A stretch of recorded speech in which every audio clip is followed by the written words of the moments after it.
नमस्कार, बहुत बहुत स्वागत है आप सभी लोगों का मौलिक शक्ति न्यूज में और मैं हूं आप लोगों के साथ साइमा।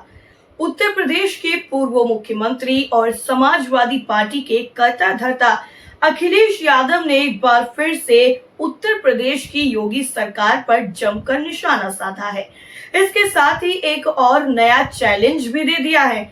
तो क्या कुछ पूरी स्टोरी और क्या कुछ कहा है अखिलेश यादव ने योगी सरकार को लेकर, सब कुछ आपको पॉइंट टू पॉइंट बताते हैं। दरअसल समाजवादी पार्टी के राष्ट्रीय अध्यक्ष और पूर्व मुख्यमंत्री अखिलेश यादव ने बीजेपी सरकार पर जमकर निशाना साधा है और कोई भी मौका वो छोड़ते नहीं है।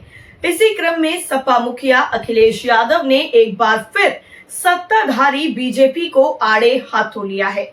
अखिलेश यादव ने एक्स पर पोस्ट करते हुए लिखा कि बीजेपी के आने के बाद से नैतिक जिम्मेदारी लेते हुए इस्तीफा देने का चलन खत्म हो गया।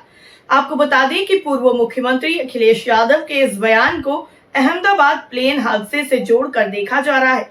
दरअसल समाजवादी पार्टी के मुखिया और पूर्व मुख्यमंत्री अखिलेश यादव ने अपनी आधिकारिक एक्स पर ये पोस्ट किया है, जिसमें अखिलेश यादव ने लिखा कि बीजेपी के आने के बाद से नैतिक जिम्मेदारी लेते हुए इस्तीफे देने का चलन खत्म हो गया। उन्होंने कहा कि ये बीजेपी की राजनीति की सबसे बड़ी हार है कि सैकड़ों लोगों की मौत पर कोई उन भाजपाइयों से इस्तीफा नहीं मांग रहा है जो सीधे सीधे इसके लिए उत्तरदायी हैं। अखिलेश यादव ने यह भी कहा है कि इसका साफ मतलब ये निकलता है कि जनता को बीजेपी से किसी भी प्रकार की कोई उम्मीद नहीं बची है, जो कि निंदनीय है। दरअसल आपको बता दें कि गुजरात के अहमदाबाद में बीते दिनों एक विमान हादसा हो गया और इस हादसे में सैकड़ों लोगों की जान गई।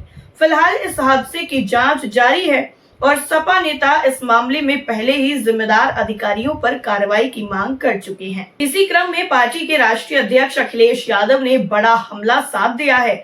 हालांकि इस पोस्ट में सपा मुखिया ने पार्टी का नाम तो नहीं लिखा है, लेकिन ना ही किसी जिम्मेदार नेता मंत्री का नाम लिखा है, न ही पोस्ट के जरिए किसी एक घटना का जिक्र किया गया है। लेकिन फिर भी राजनीतिक गलियारों में अखिलेश यादव के इस बयान को अहमदाबाद प्लेन हादसे से जोड़कर ही देखा जा रहा है। वहीं दूसरी तरफ इससे पहले अखिलेश यादव ने एक बड़ी मांग की। दरअसल उत्तर प्रदेश के पूर्व मुख्यमंत्री और सपा मुखिया अखिलेश यादव ने कहा कि उत्तर प्रदेश के सीएम योगी आदित्यनाथ को इजराइल जाना चाहिए। पूर्व सीएम ने ये बयान उस सवाल के जवाब में दिया जिसमें ये पूछा गया था कि यूपी के लोग इजराइल में मजदूरी करने गए हैं और वो वहां फंस गए हैं। दरअसल लखनऊ में 17 जून को एक प्रेस वार्ता के दौरान अखिलेश यादव से जब ये पूछा गया कि भारत सरकार ने 5000 लोगों को इजराइल भेजा था, अब तो वो वहां फंस गए हैं।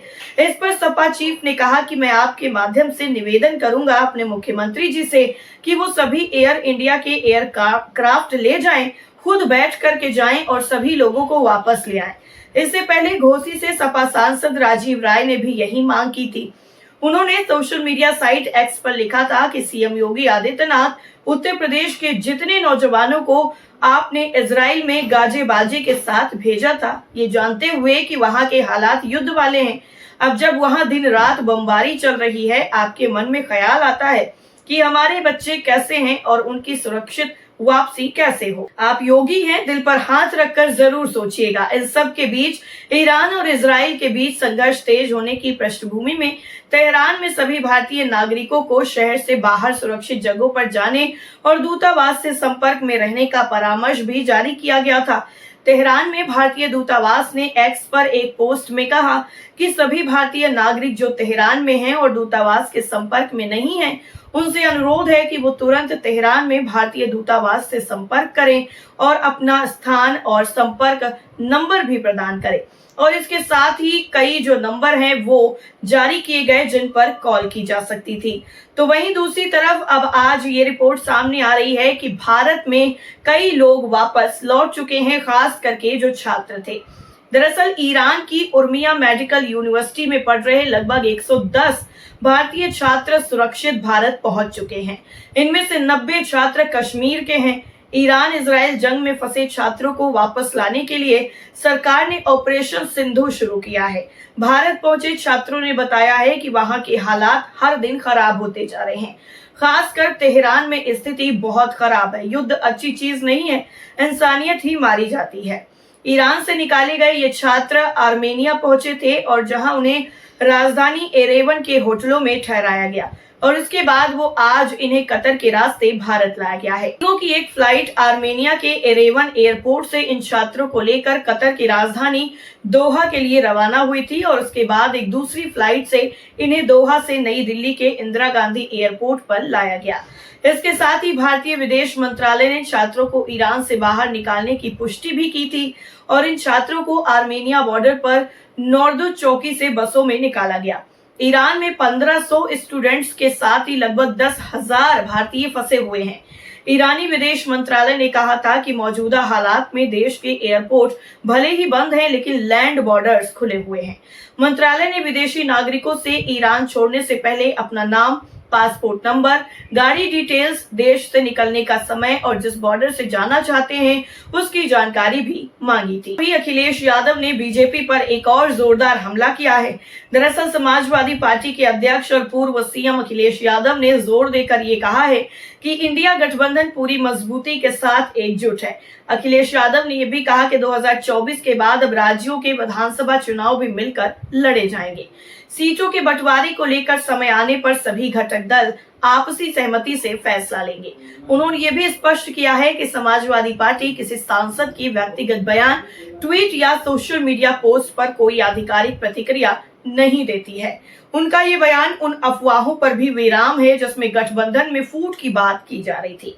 अखिलेश यादव ने भाजपा सरकार की नीतियों पर कड़ा प्रहार करते हुए कहा है कि मौजूदा केंद्र सरकार के एजेंडे में रोजगार, नौकरी और छोटे व्यापारियों की भलाई जैसी मूलभूत बातें शामिल ही नहीं है। इतना ही नहीं, अखिलेश यादव ने यह भी आरोप लगाया है कि भाजपा ने देश की अर्थव्यवस्था को केवल पूंजीपतियों के हवाले कर दिया। आज महंगाई आसमान छू रही है और बेरोजगारी ऐतिहासिक स्तर पर है। उन्होंने कहा कि जो लोग स्वदेशी और राष्ट्रवाद की बात करते हैं, वही लोग विदेशी कंपनियों को देश की जड़ों में बिठा रहे हैं। एफडीआई और वैश्विक नीतियों के नाम पर घरेलू व्यापार चौपट कर दिया गया है।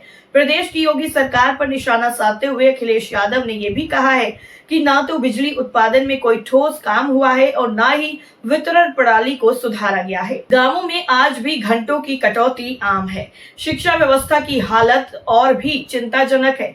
सरकारी प्राइमरी स्कूलों में बच्चों की उपस्थिति घटती जा रही है क्योंकि शिक्षा की गुणवत्ता लगातार गिर रही है। अखिलेश यादव ने आरोप लगाया है कि भाजपा नेता अब सरकारी इंटर कॉलेजों की जमीनों पर भी कब्जा करना चाहते हैं, जिससे शिक्षा का ढांचा और कमजोर होगा। अखिलेश यादव ने केंद्र सरकार की नमामि गंगे परियोजना की भी सख्त आलोचना करते हुए कहा कि इस योजना में हजारों करोड़ रुपए खर्च किए गए, लेकिन गंगा की सफाई आज तक पूरी नहीं हो सकी। इसके साथ ही अखिलेश यादव ने यह भी कहा है कि इस प्रोजेक्ट के नाम पर जनता की आंखों में धूल झोंकी जा रही है। साथ ही उन्होंने भाजपा सरकार पर किसानों की उपेक्षा का भी आरोप लगाते हुए कहा है कि गेहूं की सरकारी खरीद का लक्ष्य तक सरकार पूरा नहीं कर पाई। कुल खरीद 20% से भी कम रही।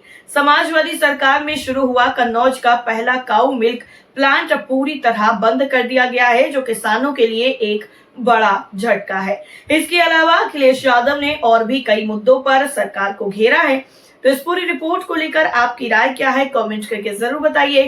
फिलहाल के लिए इतना ही। बाकी तमाम खबरों के लिए आप जुड़े रहिए मौलिक शक्ति न्यूज के साथ। नमस्कार।